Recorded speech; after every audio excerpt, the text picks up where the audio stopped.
Okay, people are still filing in, but we'll get started so we have enough time for everyone to give thoughtful and meaningful responses. But welcome everyone to this week's bio seminar.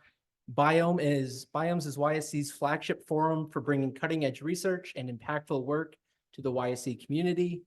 BIOMES stands for Bridging Issues and Optimizing Methods in Environmental Studies.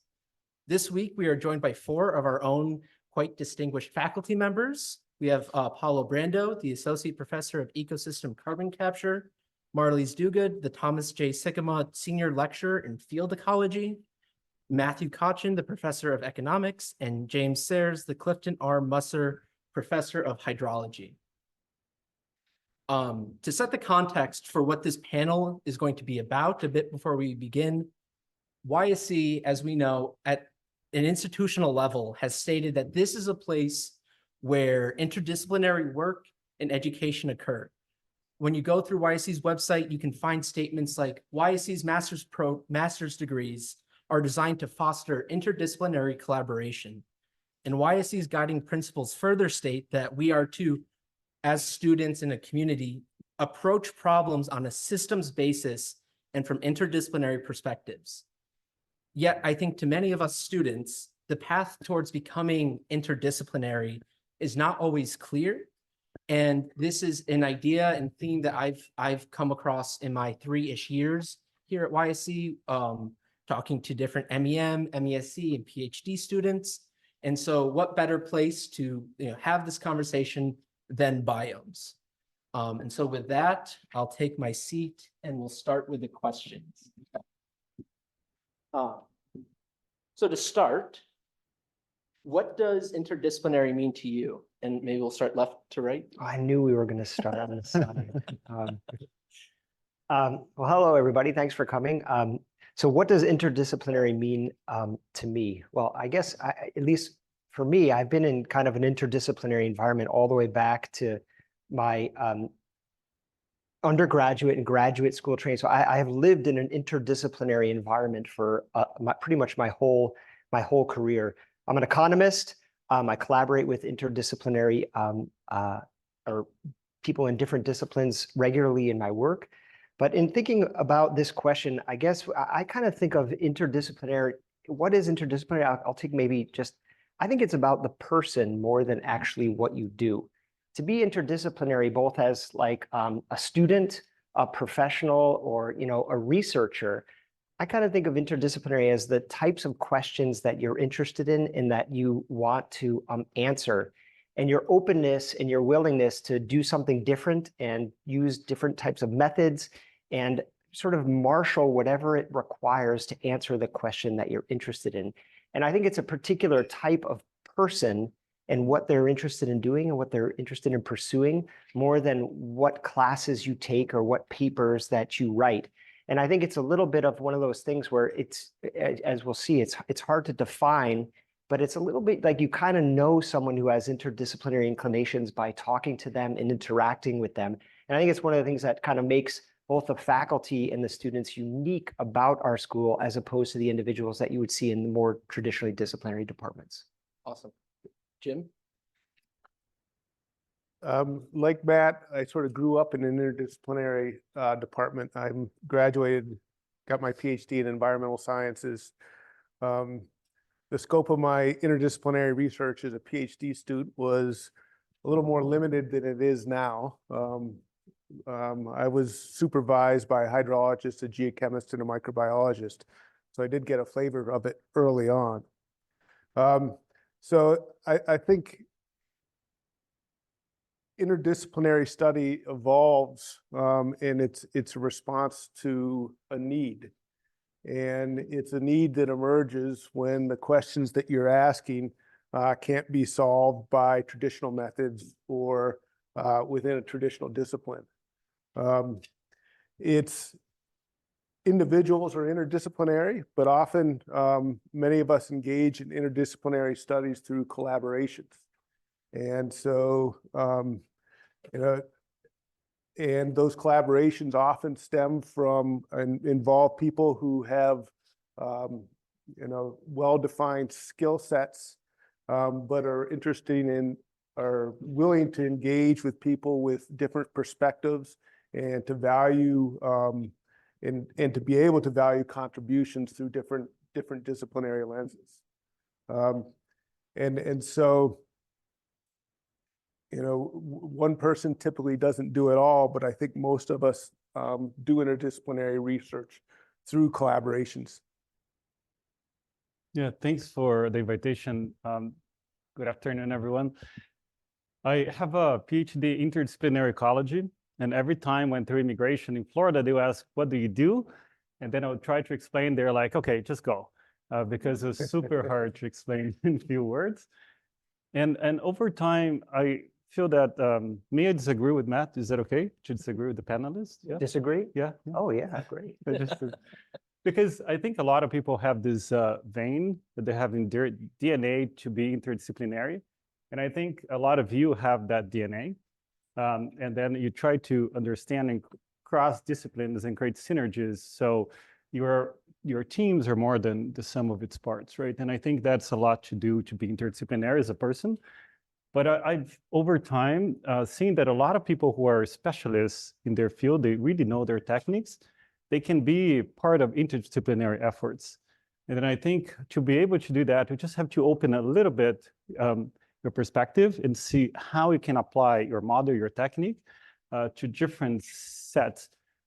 And a mentor of mine, Susan Trumbore, the director of Max Planck Biochemistry, who was here last week, she said, Paulo, there are two ways when you're starting to research to make a name or contribute to ecology and conservation. Either become the specialist in your field, then you open your mind and then you go to different fields and then you start answering questions. So she did that in oceanography and ecology and atmospheric chemistry, even in social scientists, dating carbon and different stuff.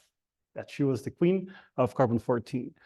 And then you have the other end of the spectrum that I would say that you bring people together in a complex system, and then you get the specialists to talk together. So even if you're the specialist in there, I feel that you're doing interdisciplinary research. So I think there's an entire spectrum of interactions of those two kind of examples I gave. And I feel that my contribution has been in the Amazon and trying to bring people together to understand a very complex system, but always sitting in more the quantitative, ecological sort of corner where I feel a bit more comfortable. Yeah, hi everyone. I don't have a ton to add. I guess I often like to really get into the weeds of words. And so I think also since there's a lot of students in the room, there's kind of this difference between multidisciplinary, interdisciplinary, and kind of transdisciplinary. And for me, to be truly interdisciplinary, you'd be integrating more than one field, right? So you could have a multidisciplinary team, and I'm sure all of us are working in multidisciplinary teams, asking a lot of questions that would need a lot of different methods.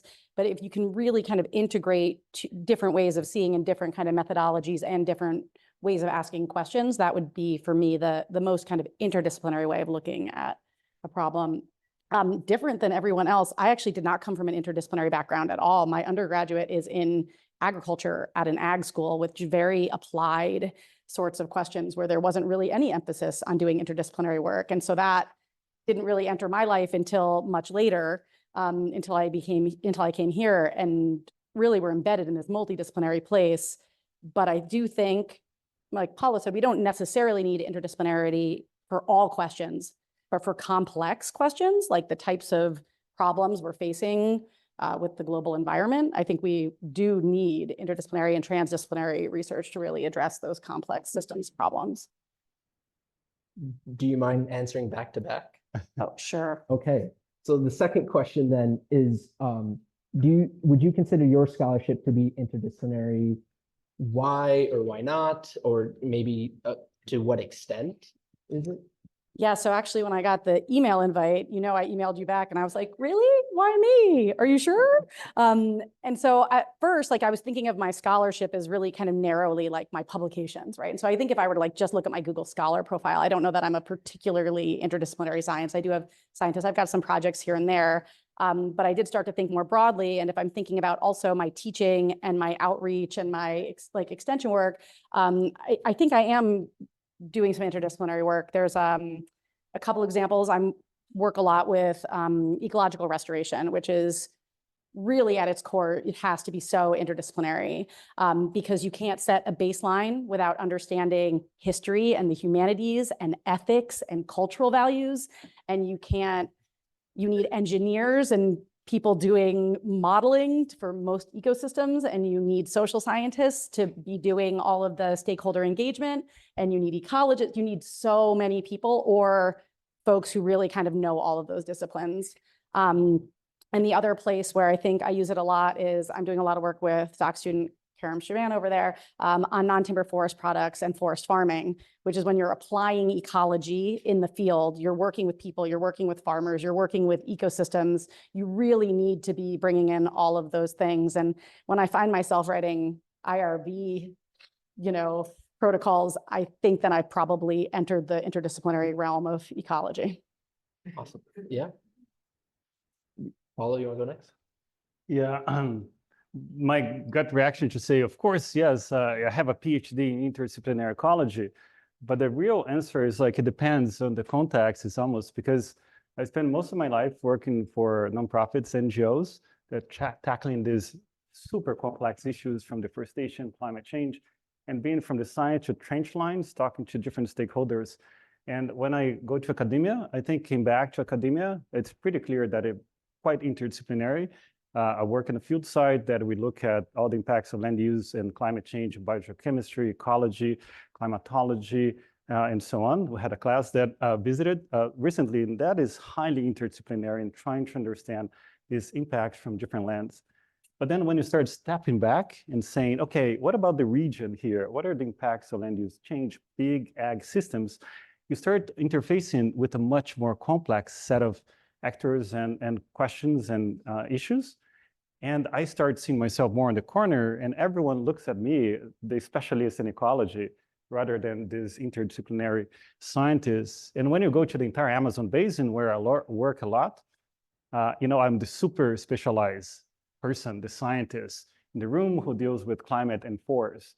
And at that point, I'm not perceived as an interdisciplinary, I think, person anymore. And I think it is important to realize when you can make a contribution more in your field, going more in depth, versus that I'd say less of having in-depth kind of perspective. So, and I think it helps a lot to be interdisciplinary. In my case, this is super specific maybe, but when you have a place that you can bring people together, understand from different angles, you have a system, you try to create a model, then you can combine, accumulate knowledge over time that I would say that you can combine and create that synergy that we're talking about. But I just want to cite an example why it's so important to be interdisciplinary very quickly. Many years back, some folks from a famous university published a paper in a famous journal criticizing Brazil's monitoring system of deforestation. And it was like, the Brazilian system is wrong. And that was quite impactful, got a lot of noise, and in reality, it was not wrong. They're comparing apples and oranges. Many years later, the administration in Brazil used that paper to try to kill the monetary system of Brazil. That would be a disaster. And then I think if those folks had the context and all those things that Marlyse mentioned, they would have framed the paper in a completely different way, much more constructive. So the interdisciplinary nature also allows you to set and put your physical results in a much more constructive way and understanding the local issues and the local initiatives much more effectively. Awesome.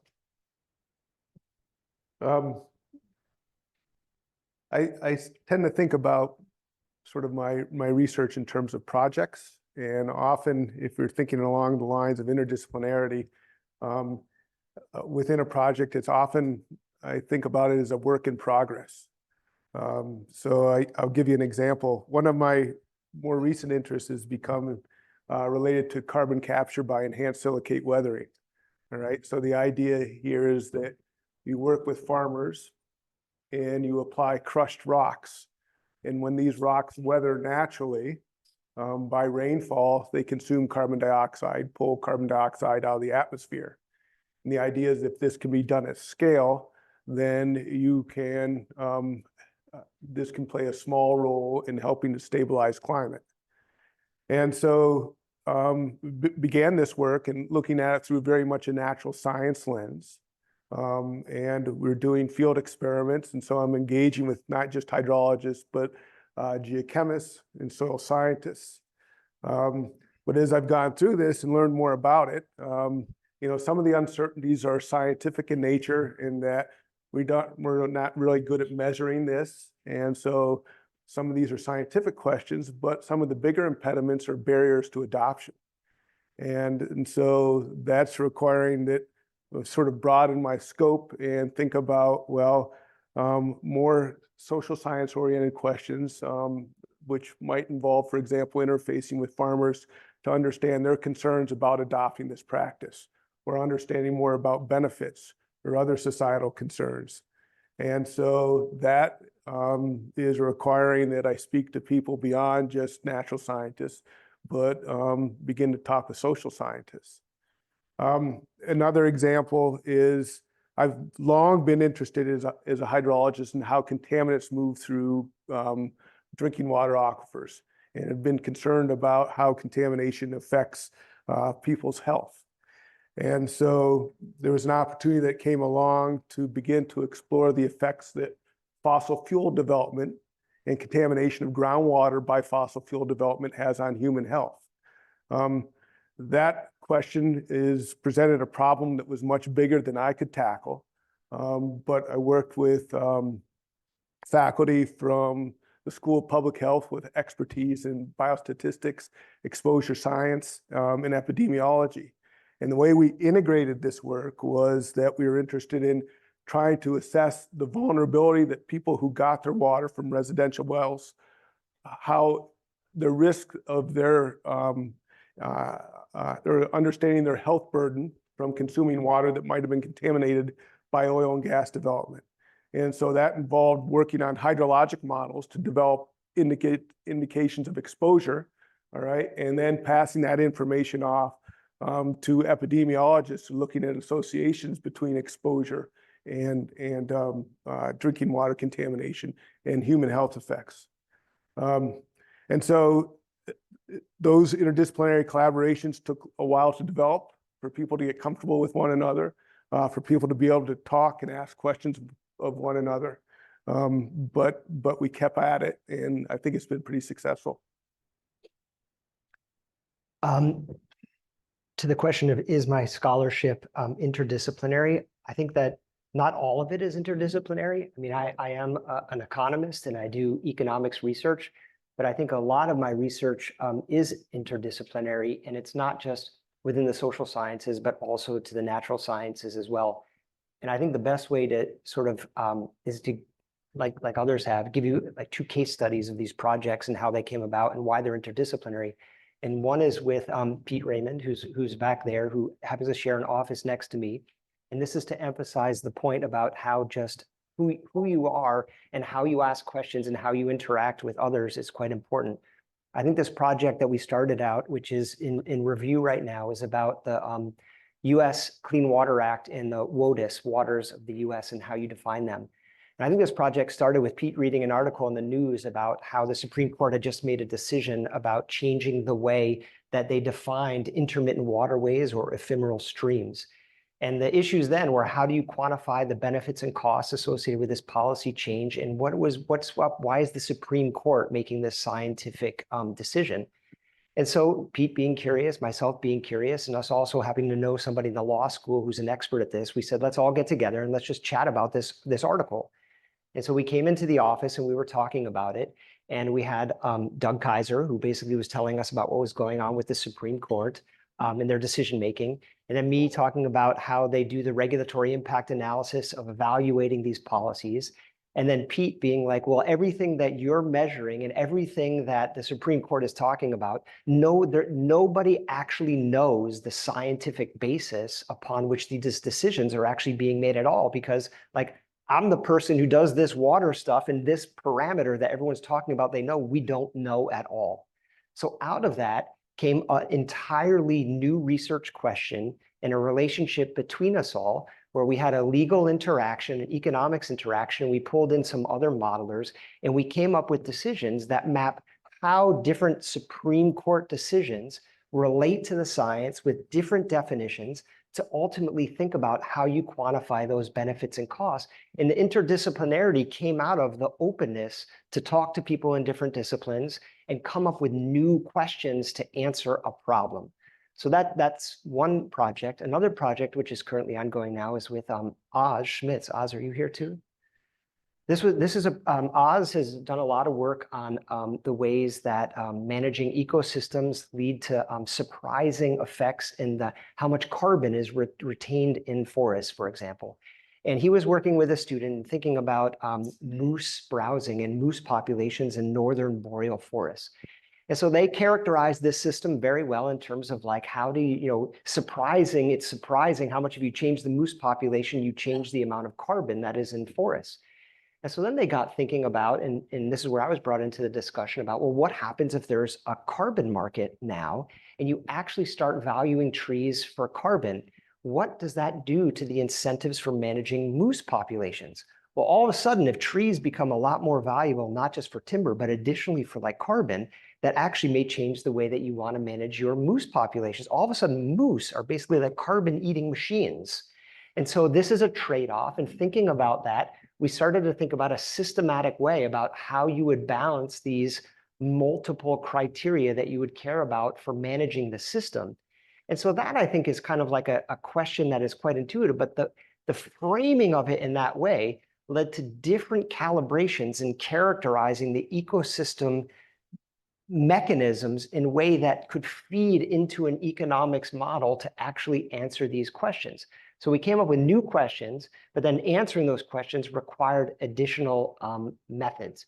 And those are just examples that are current for myself in terms of what are success stories for, at least for interdisciplinary research. And it starts with the people, and it's the questions, and then that leads to new methods. Okay, and we'll start in the middle with Paulo. Third question is, to what extent or by which means should YSE's curriculum engage with interdisciplinary research and knowledge? Take this question however you want. Yeah.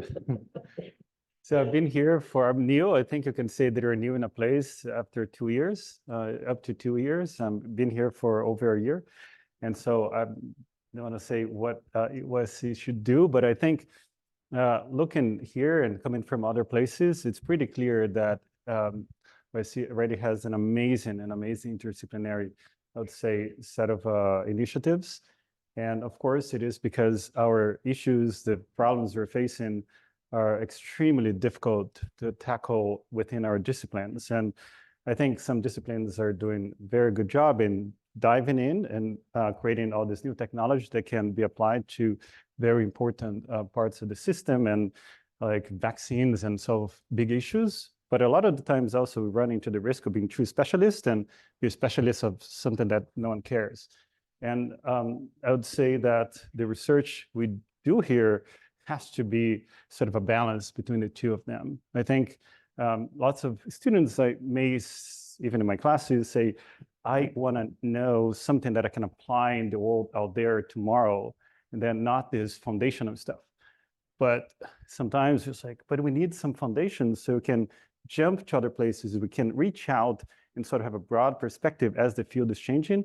We can still have a bit of our foundation to tackle issues from all over the place. And if you don't have that foundation, you run into the risk of knowing a little bit of everything, but not having a bit of a solid basis. And that is a bit of the challenge of becoming an interdisciplinary scientist. And even when you're interviewing for a job, you should know physics the same way a physicist or a physicist knows, and so on and so forth.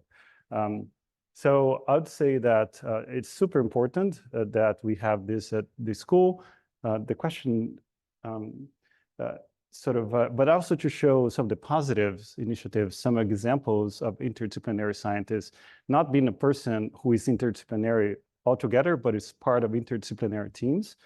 But I also, I would say that there are some cons, right? Some pitfalls in being too interdisciplinary, that you have to make sure that you don't fall into this trap of being perceived as a person who knows a little bit about everything, but can connect the dots. And I think to have some training and some sort of curriculum, right, that allows the students to place themselves in this wide range of possibilities is super key. Maybe more the personal, right, experience in finding myself interdisciplinary has been working in these NGOs and in Brazil, in the US and other places. And they were trying to tackle the problems of deforestation, trying to tackle the problems of climate mitigation from all angles. And I think interfacing with policymakers, interfacing with stakeholders, interfacing with scientists, and we're in the middle and I just absorb that. And I think create some initiatives here that allow these case studies for students to perceive the complexity, but not spread thin all over, because there's so many initiatives here already. And this is, I see a biggest challenge, right? You can do 10 things per day that are interdisciplinary here. So how we sort of structure in a way that allows students to sort of have a good overview of this interdisciplinary stuff out there, but more strategically. And I don't know how to do that, but understand those and knowing the cons and positives and cons are key to place yourself and build on a foundation. That's my big answer, yeah. Marlyse? So this is mostly about how YSE do it, but not how students should, Yeah. right? Okay. Like curriculum. Curriculum. Yeah. So, I mean, there's a bunch of us up here who've worked in academic affairs, either as specialization coordinators, and I know actually Jim and Matt were associate dean at one point of, so I think that we all have probably some exposure to the fact that how much the faculty thinks about the curriculum being interdisciplinary, even though it might not seem like that to students, it's something that we're talking about all the time.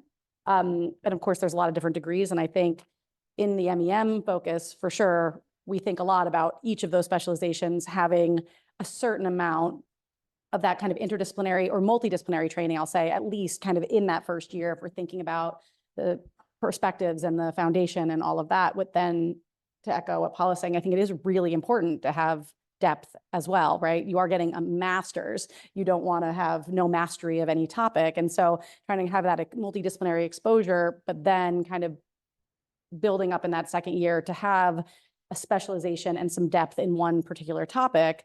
And I think, you know, the way we have the capstones and enough of the classes is kind of built to help where you can ask a certain question across in an interdisciplinary way, kind of through your coursework. Now, for MESC students, it can go either way. Some of you are going to go really deep in your discipline, and some of you are asking interdisciplinary questions. And I think that's just going to depend on what you want to do. And of course, doctoral students have their whole other thing. But I think, you know, of course, we could always do more, but I think we are trying to constantly think about making sure there's enough opportunity, but also enough structure to make sure students have that exposure and the capacity to kind of go either way, but not go all in on just one topic. We'll bounce to Jim. I suspect that many of you have models in mind of interdisciplinary scientists. There might be particular people you think and you hold up and you say, well, that's a great interdisciplinary scientist. I suspect that a lot of those people came from disciplinary programs, okay? And they became interdisciplinary, but they started off being good, all right, skilled, accomplished, well-recognized at probably just a couple of things. Maybe it was a discipline, all right? Maybe it was something associated, you know, focused on a resource, water, okay? Or maybe it focused on a geographic area. But they developed a deep skill set, high proficiency that people recognized, people valued, and others around that person wanted to work with. One of the things that we could do better in our MEM program and MESC program is do a better job of giving people those foundational skill sets that might be disciplinary, that serve as a building block for future interdisciplinary research. That's one of our weaknesses. We're light on a lot of subjects, but we don't give you enough room to really not spread your wings, but to go deep. And I think this is what a couple of my other panelists have said. One of our strengths is that we have a large number and I think of very successful courses that have a real interdisciplinary feel and show you how interdisciplinary research and work might be done. Think about Ashton's silviculture class, or Paulo's class in managing ecosystems for climate change, or our course in energy systems analysis. We're doing great there, but I think underneath those courses, it would be great if we had stronger or greater depth within particular subjects. Finish up with you, Matt. Sure. Gosh, I'm totally torn between trying to think about what I want to say, but listen to my colleagues. Let me first just say something that occurs to me right now. So I, for over 2 decades, have been involved in discussions about interdisciplinarity, what it should be, what should be the curriculum. We have a faculty meetings, we go back and forth, we talk about this, we debate it, we argue about it, we get upset with each other and we work on it. But I realize that there is no one answer to this question. Because you think about the whole reason we're talking about interdisciplinarity is because the way that we've organized knowledge in disciplines is because it's not equipped to like solve the problems that we face and that we care about. And yet here we are thinking about, well, how can we reorganize it in a way that just so happens will be able to equip us to solve like all those problems? Whatever we come up with, it's not going to be a perfect solution. So you kind of think about what you want to do in ways that I think, echoing what Jim just said, is a bit of like an insurance policy. You want to kind of cover the areas that you are conversant in enough of the important disciplines and ways of thinking about understanding knowledge that will help you understand the problems that you're interested in. And the problems that we face are changing over time, so that necessarily is going to be changing over time. Just by way of trying to say something that's maybe like a little bit different, I would say that how you answer that question also fundamentally depends on who you are and what you want to do. The MEM program is about broad training to build this conversancy, to go out in situations where you have jobs in a professional situation where you don't know what problems are going to be coming at you all the time, but you know enough about industrial ecology or economics, not necessarily to do that analysis yourself as it demands, but to know who to talk to, who to synthesize it, connect the dots, as others have said. But one of the things that I think sometimes we blend a little bit is if you're interested in doing research or doing the PhD, I think interdisciplinarity is fundamentally different there, because there it's not about just conversancy in areas and connecting dots. It's about inventing new ways to solve problems, which requires that you go more deep. Now, that doesn't mean interdisciplinary, I don't think, is unimportant in that context. It is, but it's not necessarily through the specific courses that you take. It's where you spend your days, who you talk to, what talks you go to. You're exposed to lots of different things that lead you to ask different questions and maybe learn a new skill and invest in like learning different techniques so that you're sort of disciplinary plus rather than just interdisciplinary. So it kind of depends on what program you're in and what your objectives are. So final question that I have, we'll see if we have time for audience questions. Building off of these previous responses, if you have just 1 or 2 pieces of advice that you would give a student coming to your office hours saying, like, you know, I want to become interdisciplinary, I want to answer a super complex problem. How do I get there? Be it over the course, probably over the course of my career. What advice would you give to that student? We'll start with Jim. I would tell that student, perhaps don't strive to be interdisciplinary for the sake of being interdisciplinary. Be guided by the questions or the problems that you want to pursue. All right. Hopefully those questions are of interest to either a scientific community or they're more broadly societally relevant. But your research should be, in my view, generally speaking, and as you move through the process, governed by the questions. And then, based on those questions, you bring to bear what is needed. right? And that will guide sort of your exploration through, what you choose to focus on. Those questions will identify where you're weak, where you need to build up, where you need to reach out and collaborate with others. And so to do that, you have to have awareness of what's out there. So just as a matter of sort of a weekly routine, read broadly. Just don't read in your hydrologic sciences journal. Read Science and Nature, all right? So you become awareness of the contribution, or aware of contributions around you in different fields, in different perspectives.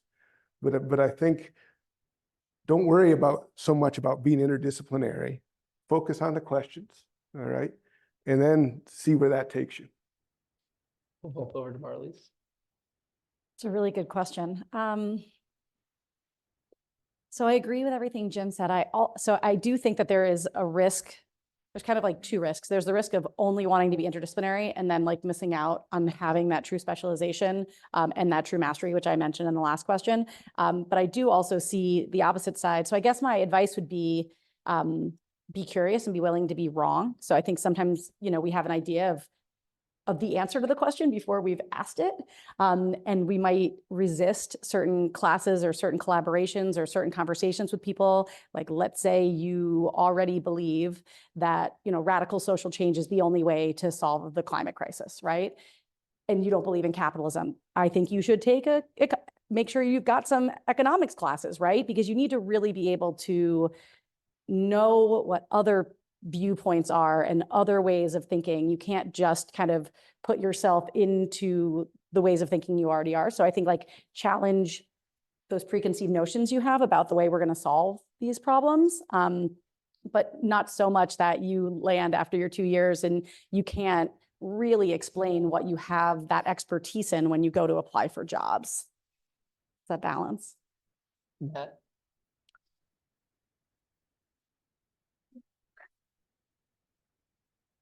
Or answer any question. I like what Jim said. I think that interdisciplinarity is not like the ends. It's the means to discovering things, identifying new problems, and coming up with solutions. And so I think that it's the way that you go about your studies and the way that you go about your research that is important. I think back to when I was a freshman in college in 1989, and I read a paper, which I still remember to this day because of the title. It was the interdisciplinary nature of nature. And back then, when I was taking courses, it seemed like interdisciplinarity was incredibly important because by thinking in an interdisciplinary way, we could understand that we have environmental problems. And that was the way to diagnose the problems. I kind of think the world is different now. It's been 30 years since then. And now there is a lot of understanding about that we have environmental problems, and we need to think about how to come up with the solutions. And that often requires interdisciplinarity as well. But oftentimes disciplines can get you a long way towards that solution as well. But you got to know the limits of your discipline, and you got to know what other disciplines can bring to sort of contribute. So for example, the kinds of things that I run into in my work and my students as well is that we do economics models, and we come up and we talked about in class like this morning with some of the students I see, and the economics solutions tell you about how to solve that problem.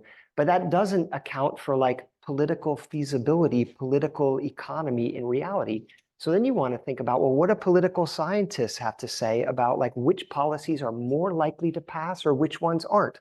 So you want to integrate that into your analysis and come up with ways to actually try to solve problems. So I think it's an open-mindedness and a curiosity. And I'd also just say that just by the sheer nature that all of you are in this room and spend most of your time in this building and have discussions like this, you're so far more interdisciplinary than most of the other people who are in programs and learning things, just because these conversations are actually kind of like particularly like novel and very surprising to people. And we kind of take them for granted here and are trying to refine how to get there the best way. But you're already sort of making progress now. So you feel good about that part. Paulo? I was going to say that instead, I'm going to say just learn units. That's super important to have some of the basic understanding. But just say that one thing that is amazing about YSE that I didn't see in other places, this level of like breadth in your classrooms. You have lawyers, business folks, and you have ecologists, you have climatologists, hydrologists, all in the same classroom. And then I think to take advantage of that richness of diversity and opinions in the classroom is just so important, right? To learn from your colleagues in the classroom, but also outside. I think part of that, what helped, as I mentioned, for me personally, to become a bit more interdisciplinary was to be in a place or work in a complex system, in this case, the Amazon, and trying to figure it out, the pathway to make a contribution to reduce the rate of degradation, deforestation, and the socioeconomic impacts, and cultural, anthropological, and everything else. So we were always trying to address a question that was really hard to tackle on your own. And then in that process, you see that you can contribute to different fields, can learn from different fields, but you can also at the same time realize that you don't have to learn about everything. You don't have to know about everything, and to know your limitations. If I start getting into some areas that I don't have the background, I may more create trouble than solutions, and then to collaborate and know where to, I give my baton to another person to continue the battle. I think it's extremely, extremely important. I think, in other words, like you have this frame. Mine was the Amazon working in complex systems, but other may have different challenges, different ways to tackle this. And I think Jim mentioned the question, the framing, Marlyse, and I just want to echo that. But I think the biggest asset here, in many ways, it's you, right? Your interactions. A lot of faculties, they are interdisciplinary, but if you look at a faculty, and our requirement to become a faculty, it is to be the lead in your field. It is not necessarily to collaborate with everyone. If all faculty collaborate and be part of a big team, I think it is wonderful. But the incentives to do that are not that great. And for you, the incentives are great to become interdisciplinary. For us, it's just to become the lead in your field. And everyone is a lead, how can collaborate and be parts of the team? So our field is still evolving. I think to give the credit for your professors here to become truly interdisciplinary and participate in big efforts. Of course, this is not true across the border, but we're getting there and getting better and becoming a school with all the incentives as well to be interdisciplinary. Awesome. Well, thanks a lot. Those are all the questions I have. So I think we have time for one, maybe two questions from the audience.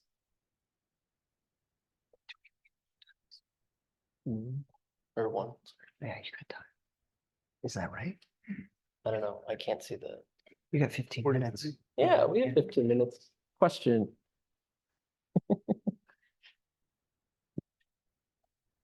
Matt, you said something really interesting in an interaction the other day about how not to do interdisciplinary research. I'm not sure you knew you were saying that, but it had to do with who asks the question and how you approach someone. Do you remember when this was? Oh, it was don't. You spoke about not having, for instance, a natural science tell a social science what their question should be, I think. And I just wondered if you, and I'm seeing Jim smile I there. just used Matt and the very same example in a meeting 3 days ago. No kidding. Yeah, I want to hear more about this and what the risk of failure is in terms of the mutual respect or quality of the work. I think, and I remember what you're talking about now, Indy.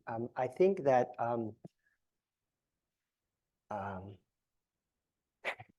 Remember the presidential debate, Herman Cain, he's like, there's a lot swirling around up there. That's how I feel right now. I need to be more forgiving. I think that first of all, when it comes to interdisciplinary, kind of the theme, I think of many of the comments that I've said is you can't, you got to get along with like other people and talk with other people. So you gotta, how you interact, I think is actually one of the things that is undervalued in the promotion of interdisciplinary research and scholarship. I think that when it comes to doing environmental related research, one of the things, I'm not sure this is going to answer the question exactly, but this is what is occurring to me. I think at least when it comes to social sciences versus natural scientists, I think that we all, by the nature that we're in here in this program, think that there's like problems with the world, environmental problems that need to be fixed, okay?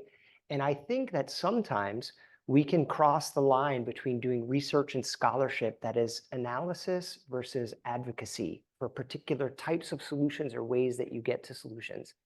I think that social scientists, this is sort of like a claim, are a little bit more aware and concerned about when they cross that line than natural scientists are, by the nature that it's easier to draw a line between natural science and advocating for particular policies, where when you're an economist, when you advocate for a policy, that could directly undermine the analysis that you do for policy analysis. And I think one of the challenges of how you set a research agenda or focus on areas for doing environmental problem solving research is to, at least a caution, is to think of research that crosses the line into coming up with the particular solutions that you've preordained that you think is the path to going about it, and doing research that reinforces that path. And I think that that's just one of the things to think about. And I think that when you think about a school of the environment and the ecosystem of like a university at large where people do research, one of the things you need to think about is this a place of environmental advocacy, or is this a place of environmental research? And I would say that we're both, but we need to be careful about how we actually make, because we know enough from our research that we should be advocating for certain things, but we need to be careful that we get that balance right. And I think that that can sometimes bleed into the way we think about interdisciplinarity. Do the other panelists want to take a stab? Just one sentence, go ahead. Oh, go ahead. Just say that it's super important to know the subjectivity of the boundaries of subjectivity, and challenge that all the time to draw that line. I think it is super, super relevant to do that self-inspection and reflection.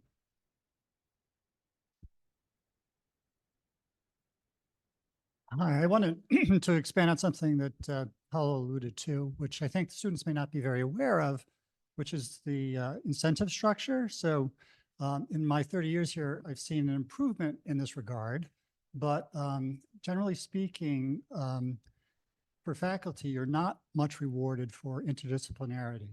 I mean, within our school, I think we are, but we exist within an academic and greater university ecosystem where it's less rewarded. And so I don't have a question here, but just I kind of wanted students to be aware that, we, the faculty, I think, are very strongly behind the notion of interdisciplinarity, both in teaching and in research, but it's not rewarded as much as you might think. If anyone had any comment about that, I'd love to hear it. Any responses? I have a thought. I'm not sure if it's really a correct response, but I think the idea of a discipline is always changing as well. And so for some of you who may have come up through a liberal arts school and then be here, you might just be really exposed to this all the time, right? And not be in one of those really disciplined systems. But, if you go back far enough in Western education, botany and ecology was part of medicine, right? And then at some point, botany was no longer medicine. It was its own thing, but botany was still included with horticulture and gardening and growing and also some public health stuff. But then at some point, it was pretty clear that applied plant sciences and horticulture was different than botany. And now you go to a lot of schools, some of the best plant science programs in the country, UGA, Cornell, UConn, and the horticulture degree and the botany degree are in totally different schools with totally different numbers, and there's not even a pathway easily for students to take classes in both, right? And so then those became different disciplines, but in many ways they overlap, right? We've got lots of students who will be like, oh, for my ecology project, I need to grow plants, but they got no training in how to grow plants, because in a botany degree, you don't really get that. In a horticulture degree, you can. So, you know, there's been this increasing disciplinarity, and there's benefits to that. I don't want to say there's not. It's just kind of knowing where your boundaries are, but also realizing that, you know, we created those disciplines and they're useful in some ways, but also they are arbitrary and they are changing over time. Maybe just to say that when you interact with executive directors of NGOs and think tanks, and if you say I'm a very specialized, you never get the job, probably because you do have to address complex issues from different disciplines. And I don't see the same eagerness for universities to hire professors like that, maybe outside this environment that is special. And then also even to talk to the people outside academia, right? And to get their degree. If you're a botanist and have incentives to talk how your work in a tropical country may impact the environment, that is super valuable, right? But a lot of academia is so mainstream with the papers and are leading or second author or last author and second author, and it's just like that, just washed away. And the incentives kind of disappear, in my opinion, coming from that third sector, where the broader knowledge, the ability to absorb this information, create some maybe advocacy, more oriented type of research or applied that research is really highly rewarded. And of course, it's different environments, but for me, I'm still trying to reconcile both. And I don't have an answer. I would just say, I mean, I think that that's certainly true. I think as you mentioned, it's gotten better. But I think it's also important that we recognize that there's like really good interdisciplinary research, and there's also not really good interdisciplinary research. I mean, it requires interdisciplinary collaborations to do research to answer an urgent or immediate policy question. But that may be the policy question now. Next year, that's no longer the question anymore. Is that like a big enduring research contribution? I mean, maybe. I mean, I do a lot of that work, but I think the real prize, the great stuff, and this is just the areas I'm most familiar with, is you think about the way that interdisciplinarity changes the way we do disciplinary research. I mean, Elinor Ostrom is a political scientist who won the Nobel Prize in economics for saying economists were like fundamentally getting the way we solve common pool problems wrong. Danny Kahneman, who just passed away, is a psychologist who changed the way using behavioral economics, and the way that economics is doing research is actually like wrong.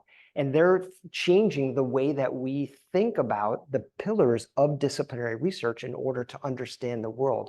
And, you know, I'm not on that path, I can tell you that, like flat out now, but we should all try to be on that path, and that's the really excellent stuff. So it's a combination of solving immediate problems, but I think, you know, places like this should also be focused on like enduring scholarship that aren't about just solving like what's the problem that happens to be in front of us today. Awesome. Well, with that, we'll wrap it up. Everyone, please thank our panelists for coming over their time.